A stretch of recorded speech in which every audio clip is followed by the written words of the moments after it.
Hello, dearest! Olá, gente, tudo bem? Então, aqui, neste vídeo, nós vamos trabalhar com os modal verbs, que são também chamados de verbos modais. E eu resolvi separar este conteúdo em slides, ok? Como vocês já estão percebendo. Uns slides bem bonitos. Vamos para a explicação, então? Muito bem. Então, o que são os verbos modais, gente? Ali vocês têm uma breve explicação e alguns exemplos. Então, os verbos modais são verbos que possuem características diferentes dos demais.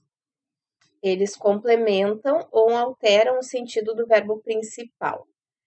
Gente, esses verbos modais, eles podem ser chamados também de verbos auxiliares, porque de uma forma ou outra, eles estão auxiliando o verbo principal. Só que, diferente de auxiliares como o do, o does, did, que são auxiliares para indicar presente ou passado, eles expressam outras ideias, como as que vocês têm aqui, ó, onde eu estou marcando com o cursor. O que esses verbos modais eles podem expressar? Uma possibilidade, um conselho, uma suposição, um pedido, uma vontade, uma obrigação. Então, é um conteúdo, assim, bem denso, porque vocês precisam entender que estes verbos modais, a maioria deles, ele tem mais de uma, eles expressam mais de uma ideia, certo? Eu vou explicar para vocês direitinho. Então, o primeiro que nós temos ali é um exemplo ali da garrafinha d'água, e vocês têm uma pergunta. May I drink water? Aqui vocês têm um pedido. Essa pessoa está pedindo para quê? Para tomar água. Então, o verbo modal ali é o may. Neste exemplo, o may está sendo usado para pedir uma permissão. Então, o may, ele pode ser usado para pedir uma permissão de uma forma bem mais formal e bem educada, ok? Vocês verão alguns exemplos em que o may também expressa possibilidade, uma possibilidade de que algo possa acontecer, tá? Então, também tem esse outro uso, ok? Permissão, né? Como aqui vocês têm o pedido. Depois, no segundo exemplo, ali no cinza, nesse ao lado, vocês têm a seguinte frase: I can and I will. Watch me.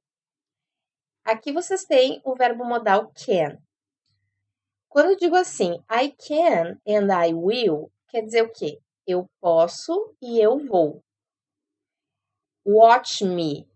Me assista ali, ali abaixo, né? Me assista, me observe.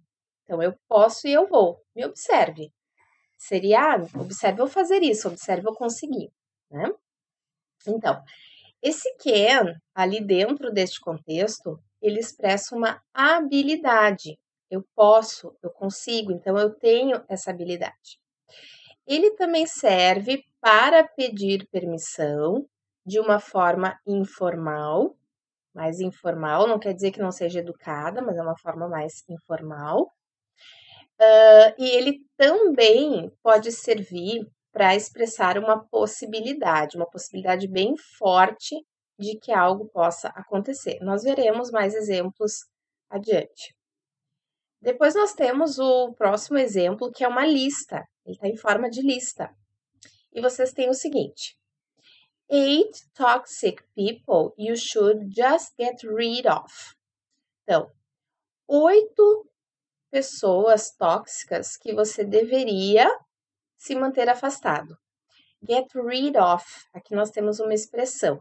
O get rid of significa afastar-se, manter-se afastado. Ali o verbo modal que nós estamos focando é o verbo should. Ó, 8 toxic people you should just get rid of. O should, ele serve para quê? Para dar um conselho.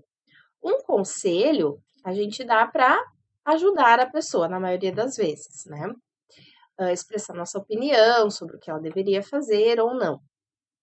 Neste caso aqui, então, ele serve para dar um conselho, sempre, na verdade, ele não tem mais de um significado. Vamos ler ali, então, só para a gente aprender os 8 tipos de pessoas que nós devemos manter distância, get rid of. Então, number 1, those who spread negativity, então, aquelas que espalham negatividade.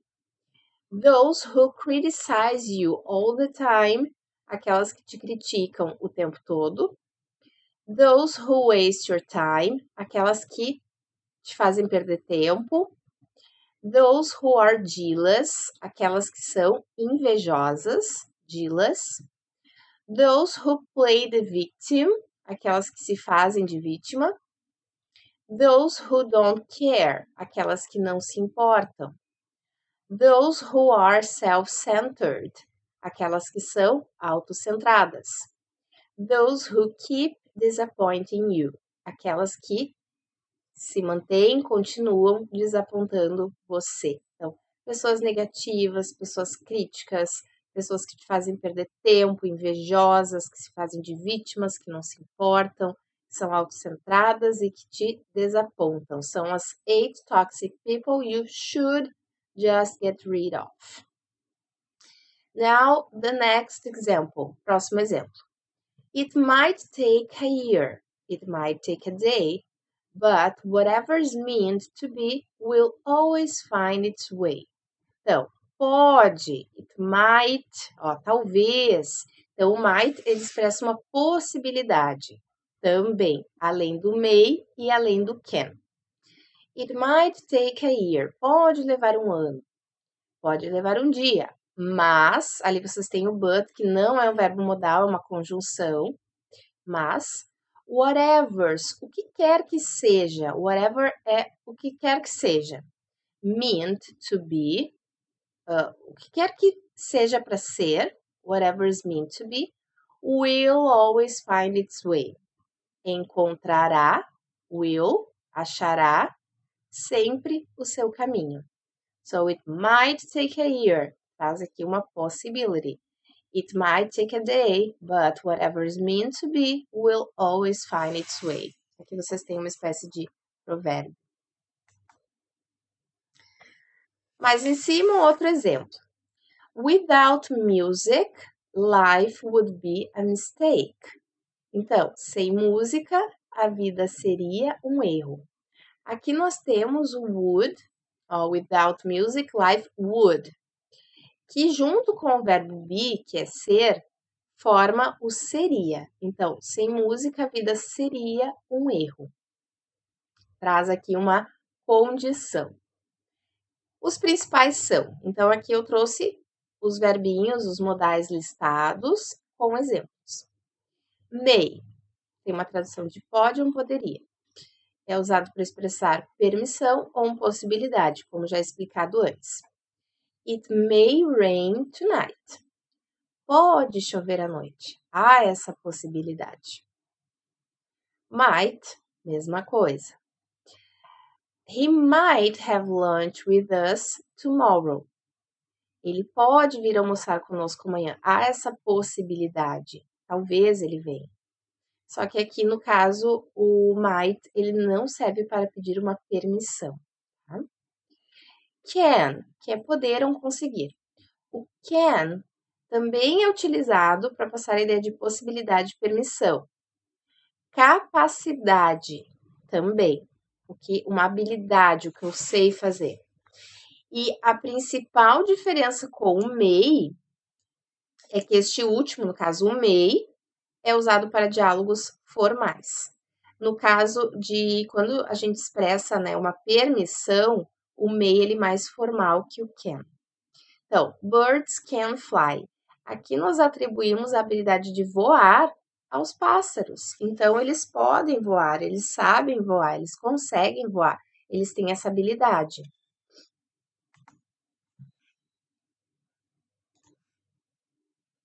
Depois nós temos could. Could também expressa uma possibilidade. Então, ali, só que também, além de possibilidade, ele pode servir para pedir permissão ou falar sobre uma capacidade, algo que eu conseguia fazer no passado, que eu podia, eu conseguia fazer no passado. Então, ele é basicamente o passado do verbo can, quando se tratando de habilidades. Ele também, em outros contextos, serve para pedir uma permissão, ou ele junto ali, né, digamos, com may, might, can, ele também expressa uma possibilidade. I could ride a bike when I was 5 years old. Então, eu conseguia fazer isso lá no passado, quando eu tinha 5 anos. My sister could not. Então, a minha irmã não conseguia fazer isso sozinha. Ó, passado. Aqui nós temos, entre parênteses, a forma abreviada, certo? Onde vocês têm could not. Então, my sister could not do this alone. Ou então, my sister couldn't do this alone. Essa forma mais curtinha e abreviada, onde nós juntamos as duas palavras, é uma forma informal, muito usada na fala ou em textos informais, principalmente tirinhas, charges, se tratando ali de gêneros textuais. Nunca uma forma abreviada será usada num texto formal ou numa fala formal.